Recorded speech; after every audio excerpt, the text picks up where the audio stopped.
दो जिन वापस आता है और इस बार उसके पास और भी ज्यादा बैग्स हैं। सिर्फ एक दिन की हंटिंग में इतना सारा लूट देखकर पूरा ग्रुप सोचने लगता है अगर ये बात बाहर की दुनिया को बताई तो कोई एक शब्द भी बिलीव नहीं करेगा। दो जिन की गॉड लाइक पावर इतनी ज्यादा इंसेन है कि उसे एक्सेप्ट करना ही मुश्किल, और इसी बात को ध्यान में रखते हुए सबको साफ साफ वार्निंग दी जाती है आज यहाँ जो भी हुआ है उसकी एक भी बात बाहर नहीं जानी चाहिए और अब उन्हें मजबूरी में इसे मानना ही पड़ेगा। इधर वो गॉर्जियस एस रैंकर जू यॉन हमारे बॉय के पास आती है और उससे काफी देर तक बात करती है। दूर से देखने पर ऐसा लगता है जैसे कोई कपल फ्लर्ट कर रहा हो। कम से कम ग्रुप के लोग तो यही समझ रहे हैं। असल में वो खुद को कन्विंस करने की कोशिश कर रहे हैं कि शायद ये किसी शिप की शुरुआत है। उनके हिसाब से जुयॉन के लिए पूरी दुनिया में अगर कोई प्रॉपर मैच है तो वही है, खास तौर पर उनकी मॉन्स्ट्रस स्ट्रेंथ को देखते हुए। लेकिन मजेदार बात यह है कि ए रैंक गिल्ड मास्टर जल्दी ही समझ जाती है कि ये उसकी फैंटेसी वाला परफेक्ट कपल नहीं है। उनके चेहरे देखकर साफ लग रहा है कि ये फ्लर्ट नहीं बल्कि आर्ग्यूमेंट है। उसे यकीन ही नहीं होता कि इस दुनिया में कोई ऐसा आदमी भी हो सकता है जो जू यॉन जैसी एस रैंकर से ऐसे बात कर सके। और असली शॉक तो तब लगता है जब डोजिन उसे एक बैग पकड़ा देता है और बिना कुछ बोले चुपचाप वहां से चला जाता है। गिल्ड मास्टर और ज्यादा स्टंड रह जाती है। बैकपैक्स और उनके कंटेंट्स को लेकर जू यॉन खुद एक्सप्लेनेशन देती है। असल में डोजिन को डर है कि अगर बाहर की दुनिया को पता चल गया कि उसने कसीरियन को मारा है तो वो ओवरनाइट सेलिब्रिटी बन जाएगा और उसे ये बिल्कुल नहीं चाहिए। इसीलिए वो इस पूरे मैटर की रिस्पॉन्सिबिलिटी सीधे जू यॉन के शोल्डर्स पर डाल देता है। उसका ये डिसीजन सुनकर दोनों ही कुछ पल के लिए स्पीचलेस रह जाते हैं। लेकिन आयरनी देखो, लॉ ऑफ मैनिफेस्टेशन काम कर जाता है और जू यॉन के अंदर उस मिस्टीरियस यंग मैन को और जानने की क्यूरियोसिटी पैदा हो जाती है। शॉर्ट में बोले तो girl is in love scene shift होता है। अब हम पहुंचते हैं एक अलग जगह जहां वही फेमस एस रैंकर पार्क हेयोल ट्रेनिंग कर रहा है। वो पंचिंग बैग पर लिटरली बीस्ट मोड में टूट पड़ा है। उसका असिस्टेंट ये देखकर हैरान है क्योंकि साफ दिख रहा है कि हेयोल गुस्से से भरा हुआ है। जैसा पहले बताया गया था वो स्वीट लाइफ गिल्ड का गिल्ड मास्टर है। असिस्टेंट उसे काम करने की कोशिश करता है, बोलता है कि थोड़ा एंड्योरेंस से रखना जरूरी है क्योंकि मुश्किल वक्त में वही काम आएगा। हेयोल भी इस बात से अग्री करता है। उसका मानना है कि जो लोग उसे अंडर एस्टिमेट कर रहे हैं वो एक दिन उसकी रैथ झेलेंगे और बहुत जल्द ऐसा वक्त आएगा जब पूरी दुनिया उसकी ताकत को मानेगी, सबसे पावरफुल गिल्ड मास्टर के रूप में। असिस्टेंट फिर उसकी खास अचीवमेंट याद दिलाता है, कसेरियन हंटिंग स्ट्रीक, जो उसे बाकी सब हीरोज से अलग बनाती है। और यहीं से एक नया स्टॉर्म धीरे धीरे बिल्ड होना शुरू हो जाता है।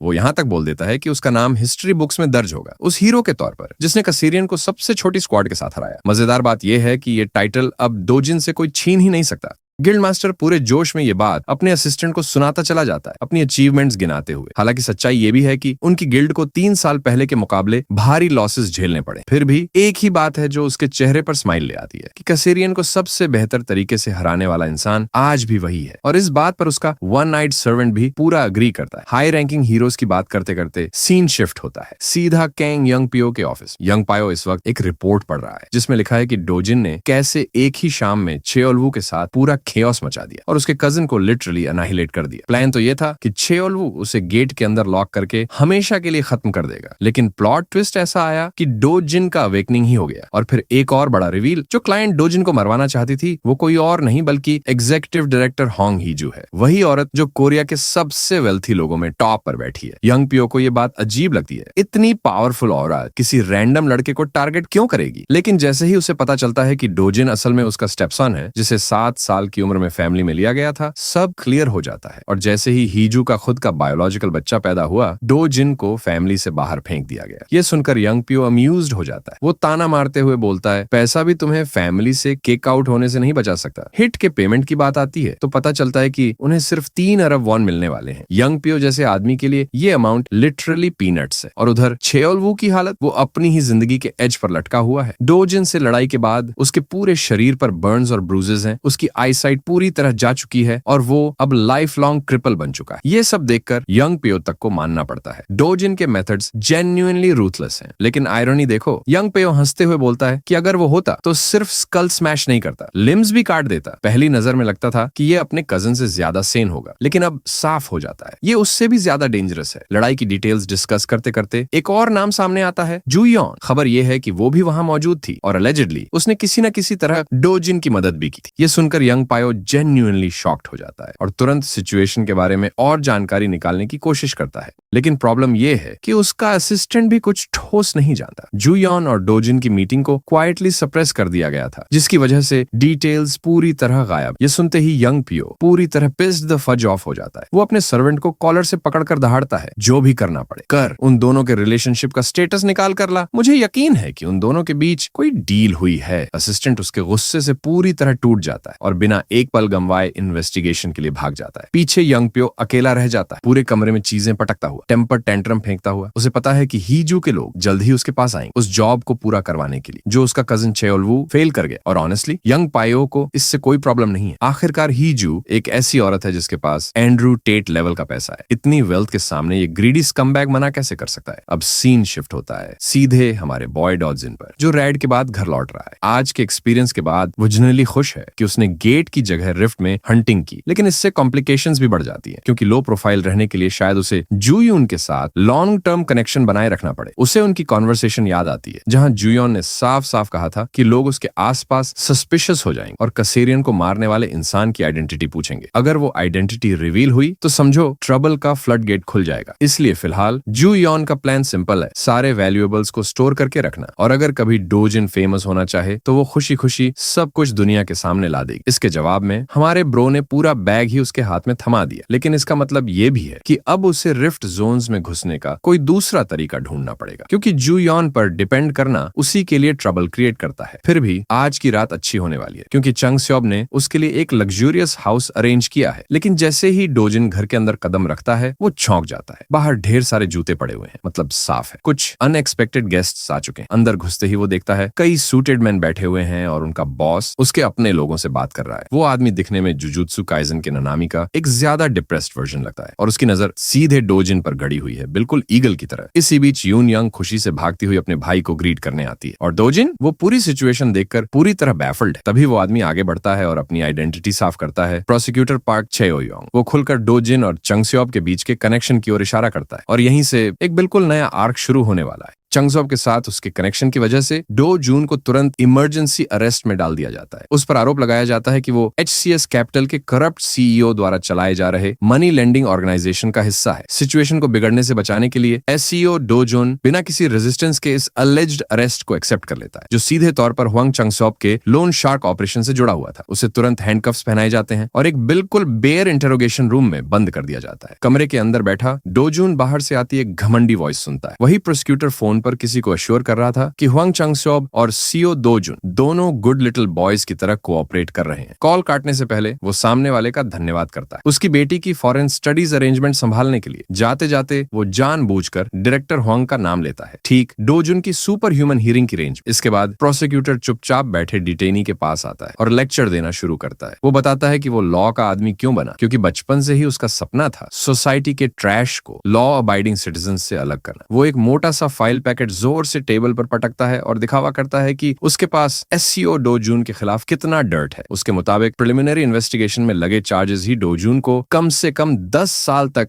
जेल के पीछे भेजने के लिए काफी हैं। ऊपर से हुआंग चंग स्योब से पहले ही इतने स्टेटमेंट्स कलेक्ट कर लिए गए हैं कि पूरे ऑपरेशन को नेल किया जा सके। लेकिन SCO डो जून जरा भी रिएक्ट नहीं करता, ना डर ना गुस्सा, कुछ भी नहीं। एक्सपेक्टेड रिएक्शन ना देखकर प्रोसिक्यूटर झल्ला जाता है और गालियां देने लगता है। तभी डो जून ठंडे लहजे में सीधे सवाल दाग देता है, ये सारा वीक लेगलिटी स्टंट उस बिच हांग ही जू का है ना? ये सुनते ही प्रोसिक्यूटर विजिबली शेकन हो जाता है, लेकिन तुरंत डिनाई कर देता है। वो यहाँ तक कह देता है कि उसने ये नाम कभी सुना ही नहीं। डो जून उसी पल समझ जाता है कि ये क्रूकेड बास्टर्ड्स पहले ही हुआंग चंग स्योब के साइड पर काम कर चुके हैं। वो शांति से साथ आया था सिर्फ ट्रबल अवॉइड करने के लिए, लेकिन अब साफ था कि हालात और भी अगली होने वाले हैं। फिर भी प्रोसिक्यूटर डींग हाँकता है कि लॉ के लोग किसी के दबाव में नहीं आते। इसके जवाब में डो जून बस अपनी ऑरा से थोड़ी सी किलिंग इंटेंट लीक करता है, बस उतनी ही। प्रोसिक्यूटर की हालत वहीं शॉक प्लस फियर में खराब हो जाती। प्रोसिक्यूटर को वो पियर्सिंग गेज प्रिमिटिव लेवल पर महसूस हुआ, जैसे सीधा उसकी एग्जिस्टेंस के लिए थ्रेट हो। उसे खुद पर शर्म आ रही थी कि वो एक हैंडकफ्ड पर्प से डर गया। ईगो हर्ट होते ही वो खुद को मैन अप करने की कोशिश करता है और मन ही मन सोचता है कि इस डिटेनी को जोर का स्लैप मार दे। लेकिन इससे पहले कि वो अपनी जिंदगी की आखिरी और सबसे स्टूपिड गलती करता, एक इंटर्न बीच में आकर उसे बाहर बुला लेता है। इंटेरोगेशन रूम से बाहर निकलते ही उसे एक शॉकिंग अपडेट मिलती है। SCO डो जून की फाइल में एक बड़ा डिस्क्रेपेंसी निकला था। बिल्डिंग के हीरो डिटेक्टर ने डो जून को ऑर्डिनरी पर्सन क्लासिफाई किया था। एक बार नहीं 2 बार चेक किया गया, रिजल्ट वही रहा। ये बात किसी को भी समझ नहीं आ रही। हाल ही में जिन इंसिडेंट्स में एसईओ डोजुन इन्वॉल्व रहा है उनके हिसाब से ये रिजल्ट बिल्कुल सेंस नहीं बनाता। प्रोसिक्यूटर के दिमाग में डाउट आता है, कहीं उन्होंने शुरू से ही लड़के को अवेकनर मानने में गलती तो नहीं कर दी। उसकी सारी इन्फॉर्मेशन होंग ही जू की टी ग्रुप से आई थी, इसलिए इंटेल सपोजिटली रिलायबल मानी जा रही थी। लेकिन अब डोजुन उनके लिए एक अनसॉल्वेबल पजल बन चुका था। आखिर एक नॉर्मल सिविलियन पर ऐसे केसेस कैसे लगाए जा सकते हैं जिनमें क्लियर तौर पर सुपर ह्यूमंस इन्वॉल्व्ड हो? इधर डोजुन अंदर ही अंदर प्रोसिक्यूटर को एक इनकॉम्पिटेंट डॉग समझकर मॉक कर रहा था। अगर वो चाहता तो ये फ्लिम्जी कफ्स तोड़कर पूरी जगह को रबल में बदल सकता था। उसके बाद फॉल आउट की भी कोई टेंशन नहीं, बस ग्रैंडमा और यून यंग को कहीं सेफ ले जाकर सेटल हो जाता, शायद ओवरसीज। लेकिन ब्रूट फोर्स वाला रास्ता अपनाने से पहले ही इंटेरोगेशन रूम का दरवाजा खुलता है। सूट और टाई में ह्यून जू यॉन अंदर आती है। साफ था उसे इस रॉन्गफुल अरेस्ट की खबर मिल चुकी थी और वो सिचुएशन देखने खुद आई थी। जब उसने डोजुन से पूछा कि उसे क्यों डिटेन्ड किया गया है तो वो बिना घुमाए साफ बोल देता कि उसे खुद भी ठीक से नहीं पता। थैंकफुली जू यॉन उसे तुरंत एडवाइस करती है कि कोई भी रेकलेस कदम न उठाए। शायद वही एक इंसान है जो सच में जानती है कि ये आदमी क्या कर सकता है। सिचुएशन फ्रस्ट्रेटिंग जरूर है, लेकिन अभी फोर्स यूज करना चीजों को और मेसी ही करेगा। जू यॉन ने आज सुबह उठकर ये एक्सपेक्ट नहीं किया था कि उसे लीगल सिस्टम में घसीटा जाएगा, लेकिन एक बात उसे क्लियर है, डोजुन इनोसेंट है। उसके सामने एक इनोसेंट इंसान को फॉल्स एक्यूजेशंस की वजह से पनिश किया जा रहा है और ऐसे में वो चुप नहीं रह सकती। एस रैंक होने के नाते ही नहीं, एक इंसान होने के नाते भी वो इस इनजस्टिस को सही करना चाहती है। जू यॉन को यकीन है कि हीरो एसोसिएशन जल्द ही एक सेपरेट इन्वेस्टिगेशन शुरू करेगी। वो डोजुन की फेक हीरो लाइसेंस तक पहुंचेगी और फिर बहुत कुछ सरफेस पर आने वाला है। डोजुन ने कैजुअली जूयन से पूछ लिया कि उसका फैमिली सिचुएशन कैसा है। उस पल जूयन को एहसास हुआ कि उसे किसी सेक्रेटरी की तरह ट्रीट किया जा रहा है। लेकिन जब डोजुन ने उसे उस इनडिसाइफरेबल इंटेंसिटी वाली नजर से घूरा तो वो आखिरकार गिव इन कर गई। उसने उसे आसर किया कि फैमिली को कोई हार्म नहीं होने दिया जाएगा। जब जूयून इंट्रोगेशन रूम से बाहर निकली, डोजुन ने पीछे से कैलमी बोल दिया कि ये डेट वो कभी नहीं भूलेगा। वो ऊपर से चाहे जितना न्यूट्रल दिखे, लेकिन अंदर ही अंदर जूयन को अच्छा लगा कि इस बार वो उस पर रिलाई कर रहा है। उसने प्रॉमिस किया कि इस पूरे हिकअप को वो जितनी जल्दी हो सके रिजॉल्व करेगी। और ये कोई हॉलो प्रॉमिस नहीं था। ह्यून जू यॉन ने जो मेथड चुना वो टिपिकल लीगल डिफेंस नहीं था। उसने डोजुन की इनोसेंस प्रूव करने के बजाय सीधे प्रोसिक्यूटर पार्क की गंदी गेम एक्सपोज कर दी। उसके क्राइम्स, इलीगल डीलिंग सब सामने आ गए। नतीजा, उस स्कमबैग को फोर्सफुली डिसमिस कर दिया गया। जैसे ही वो ऑब्स्टेकल हटाया गया, एक फेयर इन्वेस्टिगेशन अपने आप स्मूथ चलने लगी। एसईओ डोजुन को लोन शार्क ऑपरेशन और हालिया इंसिडेंट्स में पूरी तरह इनोसेंट साबित कर दिया गया, लेकिन पूरी तरह बच निकलना पॉसिबल नहीं। इन्वेस्टिगेशन में ये क्लियर हो गया कि उसने अनऑथराइज्ड हीरो लाइसेंस यूज किया था। थैंकफुली जूयन की एक्टिव डिफेंस की वजह से पनिशमेंट बस प्रोबेशन तक ही सीमित रही। जब दोनों कार से डोजुन के घर लौट रहे थे, तभी रेडियो पर ब्रेकिंग न्यूज आई। इंग्लैंड में एक प्रीवियसली अनसीन मॉन्स्टर दिखाई दिया था जो मैसिव डिस्ट्रक्शन मचा रहा था। डिस्क्रिप्शन के मुताबिक वो एक मैंटिस लाइक क्रीचर था, लगभग 1.5 मीटर लंबा, कंपाउंड आइज के साथ और टेरिफाइंग जंपिंग पावर वाला। डिस्क्रिप्शन सुनते ही डोजुन ने कैजुअली बोल दिया, ये मैकेजन है। ये सुनते ही जूयन ऑलमोस्ट कार क्रैश कर बैठी। न्यूली डिस्कवर्ड मॉन्स्टर्स की इन्फॉर्मेशन हीरो एसोसिएशन के अंदर हेविली गार्डेड रहती है। उसे खुद मैकेजन के बारे में सिर्फ इसलिए पता था क्योंकि वो एक एस रैंक हीरो है। असल बात यह है कि मॉन्स्टर्स को कोई रैंडम इडियट नाम नहीं देता। जब कोई मॉन्स्टर मरता है तो वो मैजिक स्टोन ड्रॉप करता है, जिसमें सिर्फ कंडेंस्ड एनर्जी ही नहीं बल्कि यूनिक इन्फॉर्मेशन भी एनकोडेड होती है। उस डेटा को एनालाइज करके मॉन्स्टर की पूरी प्रोफाइल निकाली जा सकती है, यहाँ तक कि उसका रियल नेम भी। आज की अर्थ पर यह काम साइंस और टेक्नोलॉजी से किया जाता है, लेकिन डिस्ट्रॉयड वर्ल्ड में यही काम मैजिक से था। सीधे शब्दों में कहें तो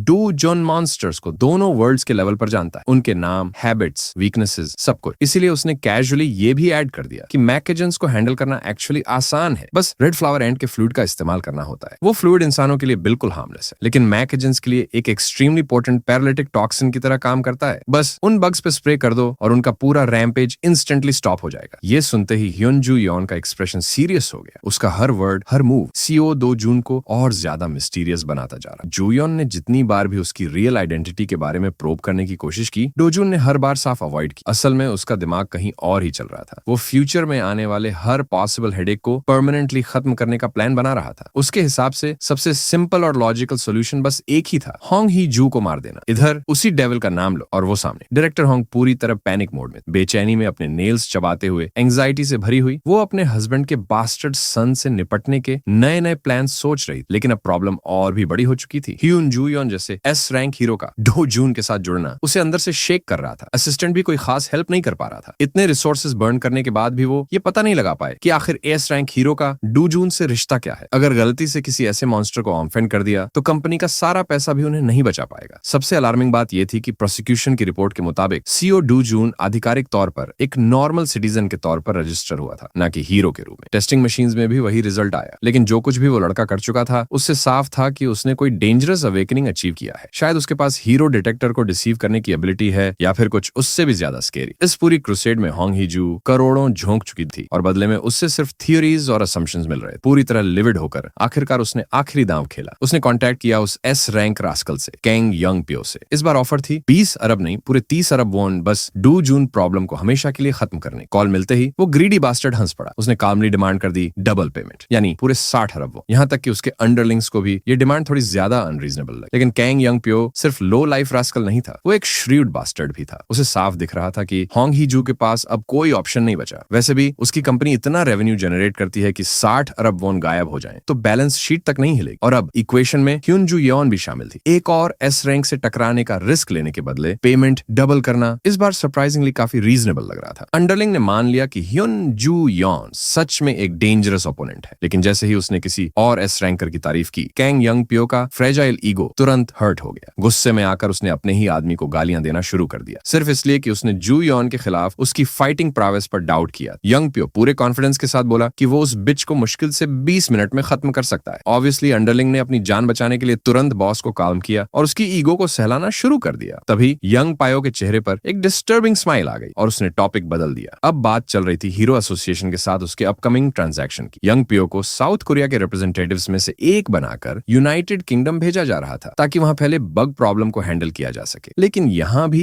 उसके लिए चीजें स्मूथ नहीं थी। हीरो एसोसिएशन इस बार वॉलेट कस कर बैठी। इतना ही नहीं, उन्होंने हीरो डिस्पैच का सिलेक्शन प्रोसेस पब्लिक भी कर दिया था। अब एस रैंकर्स के लिए डिप्लॉयमेंट को रिफ्यूज करना ऑलमोस्ट इम्पॉसिबल हो चुका था। यंग पियो भले ही थग हो, लेकिन उसके हिसाब से हीरो एसोसिएशन थग्स से भी ज्यादा गंदा ग्रुप था। ऑपरेशन 3 दिन बाद होने वाला था। साउथ कोरिया अपने बेस्ट एंड ब्राइटेस्ट हीरोज भेजने वाला था, जापानीज हीरोज के साथ मिलकर। कम से कम यंग पायो को किसी ताकशी नाम के बंदे से मिलने का मौका तो मिलेगा। फिलहाल मैकेशियन की वीकनेस अभी तक डिस्कवर नहीं हुई। जो भी हीरो सबसे पहले ये क्रूशल इंटेल निकाल लेगा, उसकी पब्लिक इमेज सीधे टू द मून जाने वाली। इधर यूनाइटेड किंगडम में हालात और भी बिगड़ चुके थे। मैकेशियंस का एडवांस अब कैम्ब्रिज की तरफ बढ़ चुका। ब्रिटिश हीरोज लगातार लड़ रहे थे बिना रुके इन जायंट इंसेक्ट्स को रोकने के लिए। उन्होंने एक डिसेंट टीम असेंबल की थी। यूके होने की वजह से यहाँ ब्लेड यूजर्स ज्यादा थे। फ्रंट लाइन पर खड़े ब्रेव हीरोज एक सिंगल जायंट मैकेशियन से निपटने में भी स्ट्रगल कर रहे थे, जो पब्लिक में टेरर मचा रहा था। ये मैंटिस लाइक मॉन्स्टर इतना फास्ट और शार्प था कि स्लो मूविंग हीरोज को एक ही हिट में किल कर सकता था। लेकिन रिदम पकड़ते ही ब्रिटिश हीरोज ने कोऑर्डिनेटेड ऑफेंस शुरू किया। टीम का लाइनअप बैलेंस्ड था और स्किल वाइज ये कोई वीक स्क्वाड नहीं थी। कुछ हीरोज ने मैजिक का यूज करके उसके थिक एक्सोस्केलेटन को तोड़ा और बाकी ने स्पीडी मेले अटैक से फॉलो अप किया। स्ट्रीट्स में बग ब्लड बहने लगा। प्रॉपर कोऑर्डिनेशन और पूरी ताकत झोंकने के बाद आखिरकार उन्होंने अपना पहला मैकेशियन गिरा दिया, लेकिन सेफ्टी के लिए उन्होंने उसका मैंटिस हेड काट दिया। कहीं फेज 2 निकल आया तो प्रॉब्लम हो जाती। ब्रिटिश हीरोज ने फाइनली एक डब्ल्यू स्कोर किया, लेकिन सच्चाई ये थी कि एक सिंगल मॉन्स्टर को मारने में ही उनकी पूरी एनर्जी ड्रेन हो चुकी थी। और तभी जैसे डेस्टिनी ने उनकी हिम्मत कुचलने की ठान ली, कुछ और मैकेशियंस सरफेस हो गए। अगले ही पल बैटलफील्ड केओस में बदल गया। टीम को संभलने का मौका तक नहीं मिला और फिर एक brutal bloody wipe out. British heroes ने अपनी तरफ से पूरी जान लगा दी। उन्होंने इनएविटेबल को रोकने के लिए हर मुमकिन कोशिश की, लेकिन क्लियर इन्फॉर्मेशन के बिना वे अननोन एनिमीज के सामने पूरी तरह हेल्पलेस थे। मैकेशियंस अब लगातार साउथ की तरफ एडवांस कर रहे थे। कैम्ब्रिज की स्टॉलवर्ट डिफेंस आखिरकार कोलैप्स हो गई। अब बग्स और कैपिटल लंदन के बीच सिर्फ करीब 60 किलोमीटर का फासला बचा था। जैसे ही मैकेशियंस लंदन को मैप से मिटाने के लिए फाइनल पुश करने वाले थे, आसमान से कुछ लुमिनस नीचे बरसने लगा। जैसे ही वो फ्लूइड बग्स के कांटेक्ट में आया, मैकेशियंस एक साथ सीज करने लगे। उनके पूरे शरीर में बर्निंग एगोनी फैल गई। कुछ ही सेकंड्स में रेजिस्ट करने की नाकाम कोशिशों के बाद वो एक एक करके गिरने लगे। पैरालिटिक उनके सिस्टम्स में फैल चुका। उनकी टेरिफाइंग वेपन्स, क्लॉज, स्पीड, सब कुछ बायोलॉजिकल वॉरफेयर के सामने यूजलेस हो गया। तभी ऊपर हवा में उस बारिश का सोर्स नजर आया, एक चॉपर जो मैंटिस आर्मी को सेफ डिस्टेंस से फॉलो कर रहा था। उसी चॉपर में मौजूद थे साउथ कोरिया और जापान के हीरो, जॉइंट कैवलरी। हर कोई शॉक में था कि ह्युनजू यॉन का बताया हुआ इतना सिंपल सोल्यूशन इतनी जबरदस्त तरह से काम कर गया। रेड फ्लावर एंड सैप उम्मीद से कहीं ज्यादा इफेक्टिव निकला। मैकेशियंस उसे सही नहीं पा रहे थे। वो प्रैक्टिकली एम्प्टी हस्क्स में बदल चुके। जूयन के पास ही खड़ा था कैंग यंग पियो। उसकी आंखों में साफ दिख रहा था ये कोई लकी गेस नहीं था। कोई भी मिरेकल से इतना परफेक्ट आंसर नहीं निकाल सकता। सब सबको शॉक से बाहर निकालते हुए hyun joo yeon ने कमांड संभाली। उसने ऑर्डर दिया, स्काई डाइव करो और जॉब फिनिश करो। कोरिया की प्रीमियर एस रैंक हीरो के लिए रिस्पेक्ट और ऑ के साथ कैवलरी ने ब्रिटिश सॉइल की तरफ स्वान डाइव किया ताकि एक कैटेक्लिज्मिक इंसिडेंट को रोका जा सके। कुछ दिन बाद पूरी दुनिया को पता चल चुका था कि यूके में क्या हुआ था और अनडिस्प्यूटेड एमवीपी कौन था। वापस कोरिया में एयरपोर्ट मीडिया और फैंस से भर चुका था। हर कोई देश की प्राइड की एक झलक पाने के लिए बेचैन था। रिपोर्टर्स और उनकी टीम्स hyun joo yeon पर एक्सक्लूसिव स्कूप के लिए लिटरली सेलिब्रेटिंग कर रहे थे। यूके एक्सपीडिशन की बेस्ट हंटर वही थी। उसी ने मैकेशंस की वीकनेस डिस्कवर की और ऑपरेशन को एंड तक लीड किया। उसने प्रैक्टिकली एक पूरे नेशन को डिस्पेयर से बचा लिया था। कहा जाता है कि डिपार्चर से पहले रॉयल फैमिली ने उसकी हीरोइज्म के लिए उसे नाइटहुड दी थी। जैसे ही hyun joo yeon ने एयरपोर्ट में कदम रखा, कैमरा फ्लैशेस और सिविलियंस की चीयर्स से पूरा टर्मिनल गूंज उठा। एक रियल सेलिब्रिटी की तरह hyun joo yeon कब का लाइमलाइट की आदी हो चुकी थी। उसके ठीक पीछे खड़ा था कैंग यंग पियो, पूरा ऑरा फार्म करने की कोशिश में, जैसे उसका फक्ड अप हेयर कट दिख ही नहीं रहा हो। जहां तक कैंग यंग पियो की बात है, एक्सपीडिशन में ज्यादातर मैकेशंस को मारने का क्रेडिट उसी को दिया जा रहा था, जबकि सच्चाई ये थी कि उसने ज्यादातर पैरालाइज्ड और हेल्पलेस बग्स को ही खत्म किया था। उस पूरे मिशन में करीब 200 हीरोज शामिल थे। कोरियन हीरोज की ब्रिलियंट परफॉर्मेंस की वजह से ही आज यूके मैप पर मौजूद है। न्यूज चैनल्स पर मैकेशन हंट की पूरी डिटेल्स दिखाई जा रही थी, जिसमें रेड फ्लावर एंड सेप वाली वीकनेस भी पब्लिक कर दी गई थी। शहर में चलते हुए एसईओ दोजिन ने ये न्यूज सुनी और एक पल के लिए रुक गया। उसे अच्छा लगा कि जू यॉन ने उसका इंटेल यूज किया, लेकिन जैसे ही स्क्रीन पर कैंग यंग पियो का चेहरा आया, उसका मूड इंस्टेंटली सावर हो गया। स्क्रीन पर दिखता वो स्मग बास्टर्ड अब वो भी एक लूज एंड बन चुका था, जिसे जल्द डील करना पड़ेगा। एक हाई एंड रेस्टोरेंट के अंदर सीओ दोजिन कॉफी पी रहा। साथ में बैठी थी आज की सबसे चर्चित वुमन hyun joo yeon। उसने लविंगली छोटे यून यंग, ग्रैंड माँ और यहाँ तक कि डोजिन के लिए भी ढेर सारे गिफ्ट्स रख दिए। उसने वार्न किया कि अभी गिफ्ट्स मत खोलना, लेकिन डोजिन ने उसकी बात इग्नोर कर दी और गिफ्ट्स के पाइल में से कुछ स्टाइलिश कपड़े निकाल ही लिए। जूयन बस उसे उस इनवैल्यूएबल टिप के लिए थैंक्स कहना चाहती थी। डोजिन के कैजुअली दिए गए इंटेल की वजह से ही वो इस वक्त दुनिया की हॉटेस्ट हीरो बन चुकी। उस फेम और बेनिफिट्स के सामने कुछ अच्छे कपड़े प्रैक्टिकली कुछ भी नहीं थे। इसलिए उसने कैजुअली प्रॉमिस किया कि जब भी डोजिन चाहे वो उसे कार या कुछ भी दिला देगी। Bro literally got a sugar mom premium version. जूयन को पहले से पता था कि डोजिन कभी नहीं बताएगा कि उसे मैकेशंस की वीकनेस कैसे पता थी। फिर भी उसने पूछा। एज एक्सपेक्टेड ये बंदा प्राई करने लायक ही नहीं था। टॉपिक चेंज करते हुए जू यॉन ने उससे फ्यूचर प्लान्स के बारे में पूछा। डोजिन कोई वर्ल्ड पीस का लेक्चर देने वाला टाइप नहीं है, लेकिन अगर उसने होंग ही जू और कैंग यंग पियो को टारगेट कर लिया तो चीजें मैसी हो जाएंगी। जू यॉन के सरप्राइज की कोई हद नहीं रही जब डोजिन ने कहा कि उसका इमीडिएट प्लान बस इतना है, एक नया घर खरीदना। आखिर जिस सेफ हाउस में उसकी फैमिली अभी रह रही है वो रेंटेड है। जब करंट स्टार हीरो और फॉर्मर सोर्ड गॉड आपस में रिकनेक्ट कर रहे थे, वहीं यूके एक्सपीडिशन का एक और स्टैंड आउट हीरो अपनी जिंदगी फुल एंजॉय कर रहा था। कैंग यंग पियो पूल पार्टी में डूबा हुआ था। चारों तरफ होज ही होज, सराउंडेड बाय लग्जरी और बॉडीज। फिर भी उसका दिमाग बार बार सिर्फ एक ही लड़की पर अटक रहा था, hyun joo yeon।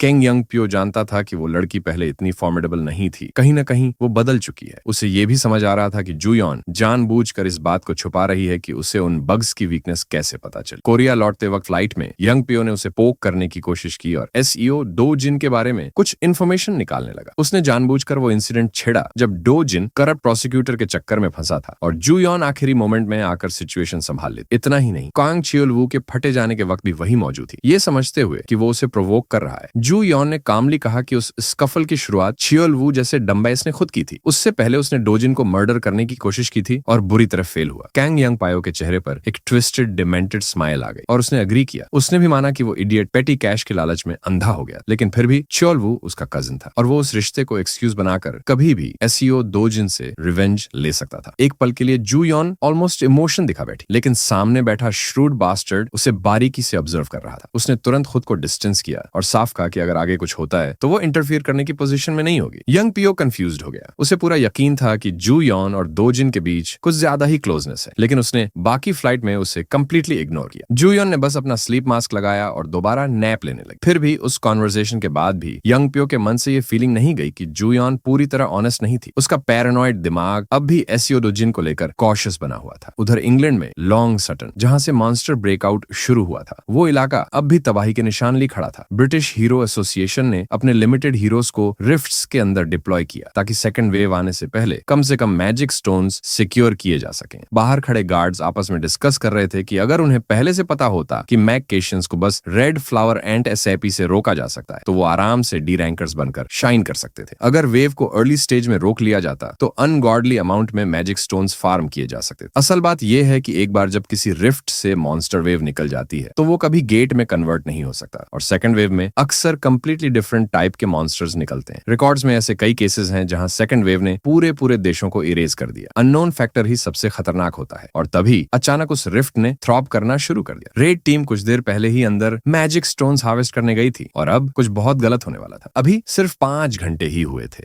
फिर भी डी रैंक गार्ड्स ने निगरानी और सख्त कर दी थी, क्योंकि रिफ्ट्स के आसपास डेस्परेट सिविलियंस का लूस मैजिक स्टोन्स चुराने आ जाना कोई नई बात नहीं थी। लेकिन इस बार कुछ अलग हुआ। माइनिंग टीम के बाहर आने के बजाय पूरा रिफ्ट ही जैसे टूटकर बिखर गया। रिफ्ट से कोई और ही बाहर निकला, ना इंसान ना हीरो। उसका ह्यूमनॉइड चेहरा स्कार्स से भरा हुआ और जो आर्मर उसने पहन रखा था वो किसी और ही दुनिया का लग रहा था। ये आदमी बिल्कुल भी हीरो नहीं था। उसके कपड़े और जख्म इतने अनरियल थे कि देखने वालों की रूह कांप जाए। गार्ड्स HQ से कांटेक्ट भी नहीं कर पाए थे कि अचानक उनका शरीर उनके कंट्रोल से बाहर चला गया और वो हवा में तैरने लगे। उस आदमी ने बस एक कदम आगे बढ़ाया और ऐसा लगा जैसे उसने टेलीपोर्ट कर लिया। बिना किसी एफर्ट के उसने गार्ड्स को हवा में उठाए रखा। ब्रिटिश गार्ड नंबर 1 ने यूके की सिग्नेचर वेपन 3 नाइव्स से काउंटर करने की कोशिश की। ब्लेड्स अपने टारगेट तक पहुंची, लेकिन हवा में कई सर्कुलर ग्रीन लाइट्स उभरी और उन नाइव्स को ऐसे मिटा दिया जैसे वो कभी थी ही नहीं। भारी खुरदरी आवाज में उस आदमी ने कहा कि ये गार्ड्स बेहद वीक हैं। उसने मुट्ठी भींची और ग्रीन लाइट्स ने हरकत की। अगले ही पल गार्ड्स के शरीर टुकड़ों में कटने लगे, आर्म्स लेग्स सब अलग। जॉब करते करते बिना लिम्ब्स का मैनिकिन बन जाना, इससे ज्यादा हॉररिंग कुछ नहीं हो सकता। उसके शरीर से एक डार्क मीजमा निकलने लगा। उसी मीजमा से उसने स्पेस पर कंट्रोल लिया और एक गार्ड का स्मार्टफोन अपनी ओर खींच लिया। उसने डेट चेक की। अर्थ पर आए हुए पूरे 10 साल हो चुके थे, फिर भी उसका मिशन अभी 20% भी पूरा नहीं हुआ था। इतने डिमेंशन रिफ्ट्स खोलने के बाद भी क्या उसे फेलियर मान लेना चाहिए? नहीं, बस माइना कंसंट्रेशन बढ़ानी होगी। लेकिन उससे पहले इस प्लेनेट को थोड़ी सफाई की जरूरत थी। वीकलिंग्स को वीड आउट करने का समय आ चुका था। दूसरी तरफ साउथ कोरिया के पाजू रीजन में एक लड़का अपनी रूटीन फार्मिंग पर निकला हुआ था। दुनिया के दूसरे कोने में क्या तबाही मच रही है उसे कोई अंदाजा नहीं था। एक बैकपैक टांगे SEO डोजिन रिस्ट्रिक्टेड एरिया में घूम रहा था। तभी उसके सेंसेस अलर्ट हो गए। जमीन में एबनॉर्मल वाइब्रेशंस महसूस हो रहे, जैसा उसने सोचा था। डिस्गस्टिंग वर्म मॉन्स्टर्स का एक पूरा बटालियन जमीन फाड़कर बाहर निकल आया। उनके शरीर मेटेलिक स्पाइक्स से भरे थे और मुंह शार्प फैंग्स की लेयर्स से। इतने फ्लैशी पावर डिस्प्ले के बीच डोजिन बिल्कुल काल्म खड़ा, न पैनिक न फियर। मॉन्स्टर्स की ओर देखने के बजाय उसने नीचे ध्यान दिया, उन होल्स की तरफ जो वर्म्स ने जमीन में बना दिया। और यही से असली फार्मिंग शुरू होने वाली। दो जिन ने बस एक नजर में जमीन के होल को देखा और अंदाजा लगा लिया। 100 मीटर रेडियस के अंदर लगभग 26 वर्म्स अंडरग्राउंड मौजूद हैं। उसके चेहरे पर एक टेढ़ी सी मुस्कान आई। उसने अपने हाथ में मना इकट्ठा किया, बग्स को टेस्ट करने के लिए बेचैन। उसके दिमाग में सिर्फ एक सवाल था, पहले अटैक में कितने बच पाएंगे? उसने कॉन्सेंट्रेटेड मैना ब्लास्ट को सीधे होल के अंदर दाग दिया। उसके बाद एक अजीब सी खामोशी छा गई। कुछ सेकंड तक कुछ नहीं हुआ। फिर अचानक पूरे इलाके में जबरदस्त एक्सप्लोजन्स गूंज उठे। डिब्री, आग और जलती लपटों के साथ नीचे छिपे हर वर्म को जमीन के ऊपर आने पर मजबूर होना पड़ा, वरना जिंदा जल जाना तय था। डोजिन हार्ड वर्क से ज्यादा स्मार्ट वर्क में विश्वास रखता है। इस टेक्निक से ना उसे हाथ गंदे करने पड़े, ना अपनी ड्रिप खराब करनी पड़ी। वो आराम से उन डिस्गस्टिंग वर्म से फ्री मैजिक स्टोन्स फार्म कर रहा था। उसी वक्त सिटी के अंदर एक बेहद सीरियस मीटिंग चल रही। कोरिया हीरो एसोसिएशन के डेप्यूटी डायरेक्टर मिन होंकी और उनके बॉस ना ताइवांग एक ऐसे यंग मैन पर चर्चा कर रहे थे जिससे डील करना मुश्किल होता जा रहा। जाहिर है बात SEO डोजिन की ही हो रही थी। रिपोर्ट्स के मुताबिक उसकी स्ट्रेंथ को स्टैंडर्ड हीरो मीटर से मेजर ही नहीं किया जा सकता था। एसोसिएशन के कुछ एग्जीक्यूटिव्स, खासकर वाइस प्रेसिडेंट पार्क स्योंग चोल, इसे न सिर्फ प्रिपोस्टरस बल्कि डेंजरस भी मानते थे। उनके हिसाब से ऐसा इंसान खुलेआम देश में घूम रहा है, ये एक्सेप्टेबल नहीं था। वो चाहते थे कि SEO डोजिन एसोसिएशन को जवाब दे। डेप्यूटी के इंटेल के मुताबिक CO डोजिन से जुड़ी हर अजीब घटना की जड़ कंग छे ओलवू की उस इविल प्लान से शुरू होती है। गेट रेड में जहां डोजिन को मर जाना चाहिए था, वहीं उसने अवेकन किया और उसी दिन से वो पूरी तरह बदल गया। इसके बाद उसने बदला लिया और मापो के नए रिफ्ट को अकेले हैंडल कर लिया। हाँ, कई बार उसके एक्शंस जरूरत से ज्यादा ब्रूटल रहे, लेकिन उसके पास हर बार ठोस वजह थी। कुल मिलाकर SEO डोजिन की पावर को एक ही कैटेगरी में रखा जा सकता था, ओवरवेलमिंग फोर्स। ना ताइवांग ने सोचा कि एक वाइल्ड हॉर्स को काबू में करना सबसे मुश्किल होता है, लेकिन जब वही घोड़ा आपके स्टेबल में हो तो यही सबसे बड़ी ताकत बन जाता है। इस डिस्कशन की असली वजह थी डोजिन की एक रिक्वेस्ट, ऑफिशियल हीरो लाइसेंस। उसे स्पेशल प्रिविलेज दी गई थी कि वो स्टैंडर्ड प्रोसीजर स्किप कर सकता है, क्योंकि उसके पास एक गारंटर था और वो गारंटर कोई और नहीं बल्कि देश की गोल्डन गर्ल S रैंक ह्युन जू यॉन थी। उसका नाम सुनते ही एसोसिएशन के बूढ़े अफसर हक्के बक्के रह गए। इस वक्त जूयॉन की पॉपुलैरिटी इतनी ज्यादा थी कि उसे ऑफेंड करने का रिस्क कोई नहीं ले सकता था। नतीजा ये निकला कि SEO डोजिन का हीरो लाइसेंस बिना किसी अड़चन के अप्रूव कर दिया, फास्ट ट्रैक। और इसी तरह बिना एसोसिएशन के दफ्तर में कदम रखे SEO डोजिन ऑफिशियली साउथ कोरिया का 8वां S रैंक हीरो बन गया। अपनी नई S रैंक स्टेटस की बदौलत अब डोजिन दिल खोलकर किसी भी रिफ्ट जोन में हंट कर सकता है। सच कहें तो ऐसा प्रिविलेज होना बिल्कुल भी बुरा नहीं। पाजू रिफ्ट जोन में जिस तरह से उसने तबाही मचाई, खतरनाक वर्म्स को जला जला कर राख बना दिया, उसकी खबर बहुत जल्दी एसोसिएशन के डायरेक्टर तक पहुंच गई। वो डरावना सा बूढ़ा डायरेक्टर ये सुनकर काफी अम्यूज्ड हो गया कि देश का नया एस रैंकर अपने टाइटल पर अभी से खरा उतर रहा है। आखिर रोज रोज कोई हीरो अकेले बिना गिल्ड या एलाइज के सेकंड डिग्री रिफ्ट में घुसकर मैसेकर नहीं करता। आम लोगों की नजर में तो ये सीधी सी इंसैनिटी। जो वाइस प्रेसिडेंट पहले एसईओ दो जिन के सबसे बड़े विरोधी थे, अब वही ये सजेस्ट करने लगे कि इस यंग मैन की आइडेंटिटी पब्लिक कर दी जाए ताकि एसोसिएशन एक नए राइजिंग स्टार को प्रमोट कर सके। लेकिन शुक्र है कि डेप्यूटी डायरेक्टर मिन होंकी ने उस लालची और बेवकूफाना आइडिया को वहीं रोक। मिन होंकी ने साफ कहा कि किसी को भी पब्लिक फिगर बनाने से पहले सबसे जरूरी है उस इंसान की कंसेंट। बिना पूछे उसे स्पॉटलाइट में धकेलना सही नहीं होगा। वाइस प्रेसिडेंट ने तर्क दिया कि अनरेस्ट के इस दौर में लोगों को एक नए एस रैंक हीरो के रूप में होप का सिंबल देना मैसेज का स्ट्रेस कम कर सकता है। उसने पूरी कोशिश की कि डायरेक्टर नथाई वोंग को मना ले, लेकिन वो बूढ़ा इतना लापरवाह नहीं था। एसोसिएशन कोई भी कदम उठाने से पहले वो लड़के से फेस टू फेस मिलना चाहता था। उधर डेविल की बात चल ही रही और सीओ दो जिन अभी भी अपने वर्म किलिंग मैराथन में लगा हुआ था। अगर वो माना एक्सप्लोजन इस्तेमाल नहीं कर रहा था तो फिर सीधी सादी ब्रूट फोर्स से काम ले रहा था। एक वर्म को काटते ही बाकी रिगलिंग बास्टर्ड्स उसके ऊपर मंडराने लगते। आम हीरोज के लिए ये मॉन्स्टर्स नाइटमेयर होते, लेकिन डोजिन के दिमाग में उनकी हर मूव पहले से टेलीग्राफ थी। उसने अपने हाथ को जलते हुए मैना से एनहेंस किया और एक जबरदस्त वाइड स्वीप मारा। उसी एक वार में दर्जनों वर्म मॉन्स्टर्स जलते खटते हुए सिर से धड़ अलग हो गए। वो जमीन पर उतरा और उसके पैरों के चारों तरफ डेड वर्म्स की लाशों का ढेर गिर पड़ा। डोजिन उन कॉर्प्सेस के पहाड़ के ऊपर खड़ा होकर पूरा ऑरा फार्म कर रहा। उसके हाथ अब भी टेक्निक के आफ्टर बर्न से सुलग रहे थे। उसने गहरी सांस ली और बची खुची फ्लेम्स को झटक कर बुझा दिया। जैसा कि उम्मीद थी, लगातार हाई लेवल मॉन्स्टर्स को हंट करने और मारने में मैना कंजम्पशन कोई मजाक नहीं था। इस प्रॉब्लम को सॉल्व करने के लिए आखिरकार एसईओ डोजिन ने डिसाइड किया कि अब उसे एक बिफिटिंग वेपन चाहिए, और जाहिर है सही इक्विपमेंट लेने की सबसे बेस्ट जगह थी गासन हीरो कॉम्प्लेक्स। सीओ डोजिन ने एक बिल्कुल नॉर्मल सा दिखने वाला स्टोर चुना और अंदर घुस गया। अंदर काउंटर के पीछे एक ब्रूज्ड अप सा डूड बैठा था, बोर्डम मारने के लिए फोन चला रहा था। जैसे ही वेलकम बेल बजी, उसने बिना ऊपर देखे ही पूछ लिया कि कस्टमर की रिजर्वेशन है या नहीं। एसईओ डोजिन ने उस बेकार सवाल को इग्नोर किया और सीधा अपना बैकपैक काउंटर पर पटक दिया। उसने ठंडे लहजे में कहा कि वो अंदर पड़े मटेरियल से एक वेपन क्राफ्ट करवाना चाहता है। ये सुनकर वो बम चिढ़ गया और बोला कि बिना रिजर्वेशन वो किसी को सर्विस नहीं देते। सच ये था कि डोजिन को इस स्ट्रिप के लगभग हर शॉप से रिजेक्ट किया जा चुका था। सब बोल रहे थे कि वो फुली बुक्ड है। ये अकेली शॉप थी जिसने उसका फोन कॉल उठाया था। फिर भी वो बम सीधा मना कर देता है। असल में उसे इस बात का गुस्सा था कि उसे फोन से नजर हटानी पड़ी। डोजिन का पेशेंस अब डेंजरसली थिन हो चुका था। उसने एक झटके में उस बम को कॉलर से पकड़ लिया। गालियां और थ्रेट्स को इग्नोर करते हुए डोजिन ने बस इतना पूछा कि शॉप का ओनर कौन है। वो लड़का बड़ी अकड़ से बोला कि उसका फादर इस बिजनेस का मालिक है। डोजिन ने ठंडे अंदाज में कहा कि फिर बेटर है वो जल्दी से डैडी को कॉल कर ले। सीओ डोजिन यहाँ किसी रैंडम रीजन से नहीं आया था, बल्कि उसे एक ट्रस्टेड रिकमेंडेशन मिली। उसने उस लड़के को छोड़ दिया। वो स्कॉफ करता हुआ पीछे के रूम में गया और अपने फादर को बुलाया। थोड़ी देर बाद वर्कशॉप से एक बूढ़ा आदमी निकला जिसने मॉडिफाइड वेल्डिंग मास्क पहन रखा था। उसका नाम था चॉय चियोल गुआन, हीरो आर्मामेंट्स का मास्टर क्राफ्ट्समैन। डोजिन ने बताया कि वो यहाँ ह्युन जू यॉन की रिकमेंडेशन पर आया है। ये नाम सुनते ही फादर सन दोनों सीरियस हो गए। आखिर पूरा देश उस नाम को जानता है। ओल्ड मैन चॉय को बस इस बात पर हैरानी हुई कि कोई एस रैंक सेलिब्रिटी उसकी क्राफ्ट के बारे में जानती है। एसईओ दो जिन चिट चैट के मूड में नहीं था। उसने सीधे अपने बैग से मटेरियल्स निकाल दिए। मास्टर क्राफ्टमैन ने ध्यान से इंस्पेक्शन किया और पहचान लिया कि ये जायंट ब्लैक वाइपर का फैंग है। ऐसा मटेरियल उसने काफी समय बाद देखा था। एसईओ दो जिन की डिमांड सिंपल थी। उसे इसी मटेरियल से